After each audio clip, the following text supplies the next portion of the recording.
নমস্কাৰ আপোনালোকে দেখিছে যে আমি ৰাইজৰ দলে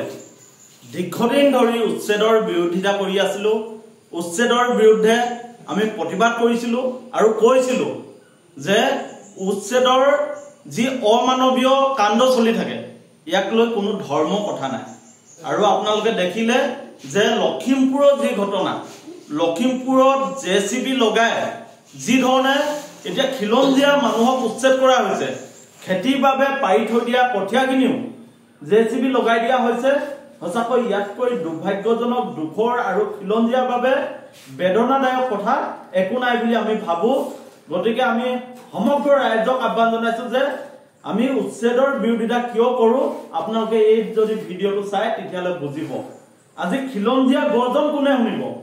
চৰকাৰখনে নিজৰ স্বাৰ্থৰ কাৰণে আদানী আম্বানীক মাটি দিবৰ কাৰণে এতিয়া খিলঞ্জীয়া ৰাইজক উচ্ছেদ কৰি আছে চৰকাৰী ভূমিত বসবাস কৰিলে যেনিবা সময় দিব নোৱাৰিলে নে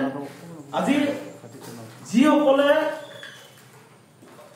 কঠিয়া পাৰি থৈছিলে তেওঁলোকে এদিন সময় খুজিছিলে যে আমাক কঠিয়াখিনি উঠাবৰ কাৰণে সময় দিয়ক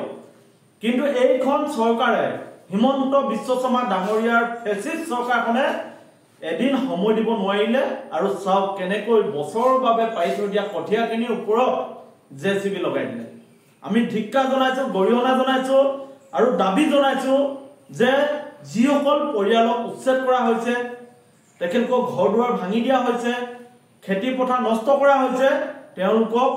উচিত আপোনালোকে উপযুক্ত ক্ষতিপূৰণ দিয়ক আজি যি ধৰণে উচ্ছেদ কৰা হৈছে সঁচাকৈ এয়া অমানৱীয় আৰু মানুহ বিৰোধী বুলি আমি ক'ব খুজিছো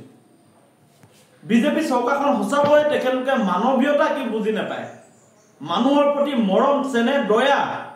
তেনেকুৱা কোনো ভাৱ আমি এই মুখ্যমন্ত্ৰীজনৰ তেখেতৰ অন্তৰত আমি দেখা নাই তেওঁ মন গলে মানুহক উচ্ছেদ কৰে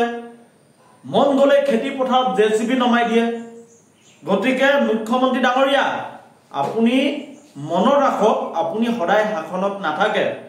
যিদিনাখনে আপোনাৰ শাসন যাব সেইদিনাখনে কিন্তু আপোনাৰ মামীৰ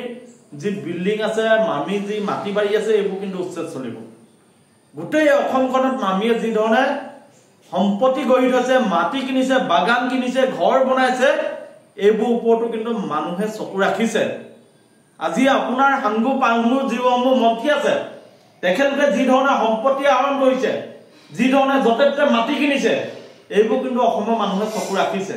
আজি সাধাৰণ মানুহে বান গৰাখনিয়াত পৰি চৰকাৰী মাটিত থাকিবলগীয়া হোৱা আপোনালোকে ধৰ্ম ভিত্তিক বিভাজন কৰে উচ্ছেদ কৰে আজি কিয় এই খিলঞ্জীয়া পৰিয়ালকেইটাক উচ্ছেদ কৰিবলগীয়া হ'ল খিলঞ্জীয়া ওপৰত বৰ্বৰ আক্ৰমণ নমাই অনা এই বিজেপি চৰকাৰখনক সকলোৱে আপোনালোকে চাওক তেওঁলোকৰ আচলতে চিন্তা চৰ্চা তেওঁলোকৰ মানৱীয়তা তেওঁলোকৰ আদৰ্শ আপোনালোকে বিচাৰ বিশ্লেষণ কৰক আৰু সময় থাকোতে সকলোৱে বুজি উঠক যে এইখন চৰকাৰ আচলতে